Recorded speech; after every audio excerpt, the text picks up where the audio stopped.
بسم اللہ الرحمن الرحیم الحمد للہ رب العالمین والصلاة والسلام علی اشرف الانبیاء والمرسلین وعلی آلہ واصحابہ اجمعین اما بعد. عن عمر بن الخطاب رضی اللہ عنہ قال سمعت رسول اللہ صلی اللہ علیہ وسلم یقول انما الاعمال بالنیات وانما لکل امرئ ما نوى. کہ عمر بن الخطاب رضی اللہ تعالی عنہ سے روایت ہے، وہ کہتے ہیں میں نے نبی کریم صلی اللہ علیہ وسلم کو کہتے ہوئے سنا کہ انما الاعمال بالنیات، کہ تمام اعمال کا دار و مدار نیتوں پر ہے.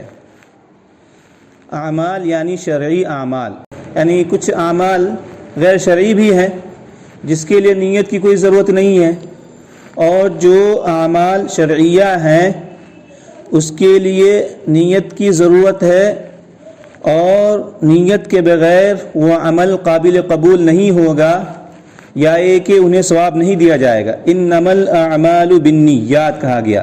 ان تمام قسم کے اعمال، جتنے بھی اعمال شرعیہ ہو سکتے ہیں، چاہے وہ ظاہری ہو یا باطنی، اسی لیے یعنی اعمال کے 3 اقسام بتلائے گئے ہیں. یعنی اعمال القلوب، یعنی قلبی اعمال جیسا کہ اللہ تبارک و تعالیٰ پر توکل کرنا، توکل کہتے ہیں، جیسے ہم لوگ اللہ تبارک و تعالیٰ پر توکل کرتے ہیں، یہ قلبی اعمال ہیں. اسی طریقے سے اللہ تبارک و تعالیٰ کی طرف رجوع کرنا، لوٹنا، اور اللہ تبارک و تعالیٰ سے ڈرنا، یہ قلبی اعمال اس کو کہتے ہیں. اور اسی طریقے سے اعمال النطقیہ، یعنی زبان سے ادا کیے جانے والے، زبان سے انجام دیے جانے والے اعمال کچھ ہیں. اور کہا جاتا ہے یا یہ کہ زبان سے جتنے اعمال انجام دیے جاتے ہیں، کہتے ہیں کہ کسی اعضاء اور جوارح سے اتنے اعمال انجام نہیں دیے جاتے ہیں، یعنی زبان سے سب سے زیادہ اعمال انجام دیے جاتے ہیں. اور تیسری قسم بتلائی گئی ہے الاعمال الجوارحیہ، یعنی اعضاء و جوارح سے، یعنی ہاتھ سے بہت سارے اعمال انجام دیتے ہیں، اور اسی طریقے سے پیر وغیرہ سے بہت سارے اعمال انجام دیے جاتے ہیں. تو یہی کہا گیا ہے کہ جتنے بھی اعمال شرعیہ ہیں، ان سب کے لیے نیت ضروری ہے، وَإِنَّمَا لِكُلِّ امْرِئٍ مَّا نَوَى. کہا کہ ہر آدمی کو وہی ملے گا جس کی وہ نیت کرے گا. اگر آپ نیت کریں گے تو آپ کو اس کا اجر دیا جائے گا.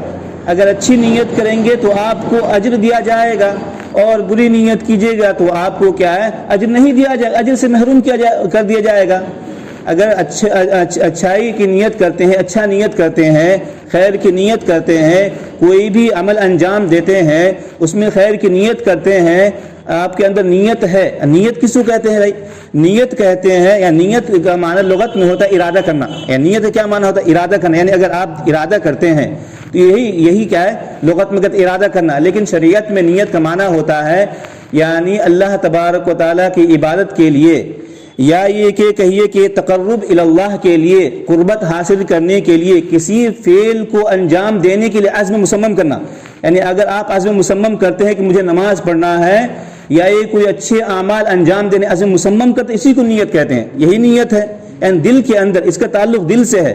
یعنی دل کے اندر اگر آپ عزم مصمم کر لیتے ہیں کہ مجھے یہ کام انجام دینا ہے، اس اعمال شرعیہ، یا یہ کہ جو اچھے کام اس کو انجام، اسی کو نیت کہتے ہیں. یعنی اس کا تعلق دل سے ہے. یعنی یہ نیت کیا ہے؟ زبان سے. یعنی یہ عام طور سے دکھایا جاتا ہے بہت سارے لوگ کیا زبان سے نیت کرتے ہیں، یہ صحیح نہیں ہے، یہ بدعت ہے. زبان سے اگر آپ نیت کرتے ہیں تو یہ بدعت ہے، یہ صحیح نہیں ہے.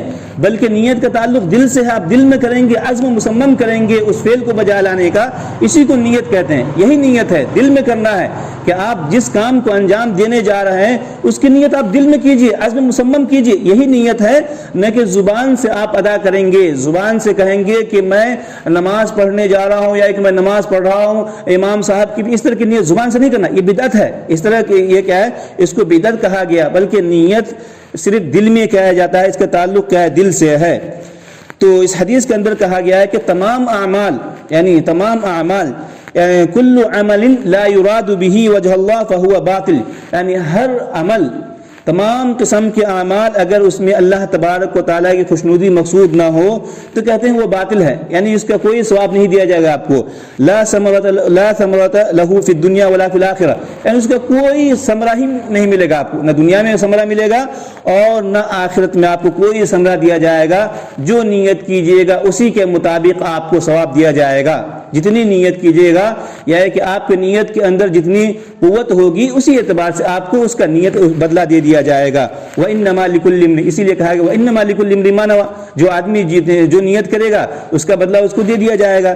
اس کے بعد نبی کریم صلی اللہ علیہ وسلم کہتے ہیں فَمَنْ كَانَتْ هِجْرَتُهُ إِلَى اللَّهِ وَرَسُولِهِ فَهِجْرَتُهُ إِلَى اللَّهِ وَرَسُولِهِ، کہ جو آدمی، یعنی یہاں پہ دیکھیں نبی کریم صلی اللہ علیہ وسلم کہہ رہے ہیں کہ جو آدمی ہجرت کرتا ہے اللہ اور اس کے رسول کی طرف ہجرت کرتا ہے تو اس کی ہجرت کہلائے گی، یعنی اس کی ہجرت اللہ اور اس کے رسول کی طرف ہجرت کرنا کہلائے گا. یعنی اگر کوئی آدمی اللہ اور اس کے رسول کی ہجرت کرتا ہے، یعنی ہجرت کہتے ہیں حجرہ کے معنی ہوتے چھوڑنے کے، یعنی کسی بھی چیز کو چھوڑنے کو، یعنی حجرہ کے معنی ہوتے کسی بھی چیز کو چھوڑنے کے.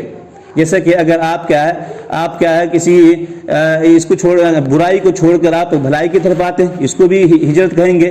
یعنی آپ برائی کو چھوڑ کر بھلائی کی طرف آ رہے ہیں، آپ گاؤں کو چھوڑ کر مدرسہ پڑھنے جا رہے ہیں، اس کو ہجرت کہتے ہیں. لیکن یہ لغت میں ہے، لیکن شریعت میں ہجرت کہتے ہیں بلد کفر کو چھوڑ کر بلد اسلام کی طرف آنا. یعنی بلد کفر جہاں پر انسان عبادت اللہ تبارک و تعالیٰ کی عبادت آسانی سے نہیں کر سکتا ہے، اللہ تبارک و تعالیٰ کی عبادت کرنا انسان کے لیے مشکل ہو جائے اور اسے عبادت کرنا ناممکن ہو، تو ایسے آدمی کے لیے علماء کرام نے کہا کہ وہ اس جگہ کو چھوڑ کر اس جگہ چلا جائے جہاں پر مسلمان رہتے ہو، یا کہ جہاں پر انسان عبادت آسانی کے ساتھ کر سکتا ہو اللہ تبارک و تعالیٰ کی. اسی لیے قرآن مجید نے کہا وَأَرْضُ اللَّهِ وَاسِعَةٌ، اللہ تبارک و تعالیٰ کی زمین بہت وسیع ہے، فَتُهَاجِرُوا فِيهَا، ہجرت کر لو. اگر تمہیں یہاں عبادت کرنے میں دقت پیش آ رہی ہے، عبادت کرنے میں تکلیف ہو رہی ہے، تمہیں کوئی روکتا ہے، تم یہاں سے ہجرت کرو. یہ علماء کرام نے اس کو واجب قرار دیا ہے کہ ایسے وقت میں ہجرت کرنا، اس جگہ سے یا اس ملک سے ہجرت کر کے جانا انسان کے لیے واجب ہو جاتا ہے کہ انسان اس جگہ کو چھوڑ کر وہاں چلا جائے جہاں پر کہ مسلمان رہتے ہو، مسلمانوں کا علاقہ ہو، تاکہ اللہ تبارک و تعالیٰ کی عبادت آسانی سے کر لے. تو یہاں پہ یہ کہا گیا کہ جو آدمی اللہ کے لیے ہجرت کرتا ہے تو اس کی ہجرت کہلائے گی، یہ کہلائے گا کہ انہوں نے اللہ تبارک و تعالیٰ کے لیے ہجرت کی، یا کہ نبی کریم صلی اللہ علیہ وسلم کے لیے ہجرت کی. اور اس کے بعد نبی کریم صلی اللہ علیہ وسلم کہتے ہیں وَمَنْ كَانَتْ هِجْرَتُهُ لِدُنْيَا يُصِيبُهَا أَوْ امْرَأَةٍ يَنْكَحُهَا فَهِجْرَتُهُ إِلَى مَا هَاجَرَ إِلَيْهِ، کہ اس کے علاوہ، یعنی اس کو کہتے ہیں اسی کو ہجرت کہا گیا. یعنی اس سے پہلے جو میں نے بتلایا اس کو ہجرت اللہ اور اس کے لیے رسول کے لیے اگر ہجرت کرتا ہے تو یہی صحیح معنی میں ہجرت ہے. اور اس کا ثواب کیا ہے؟ بہت زیادہ ہے.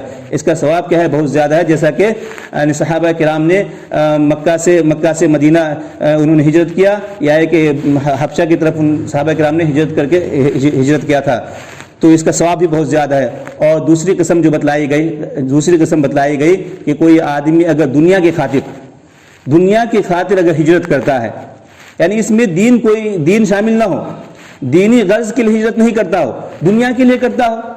کہا گیا کہ جو آدمی دنیا پانے کے لیے، دنیا کمانے کے لیے ہجرت کرتا ہے، یا یہ کہ کوئی آدمی کسی عورت سے شادی کرنے کے لیے ہجرت کرتا ہے، تو گویا کہ یہ کہیں گے انہوں نے دنیاوی مقصد کی خاطر ہجرت کی، یہی کہا جائے گا.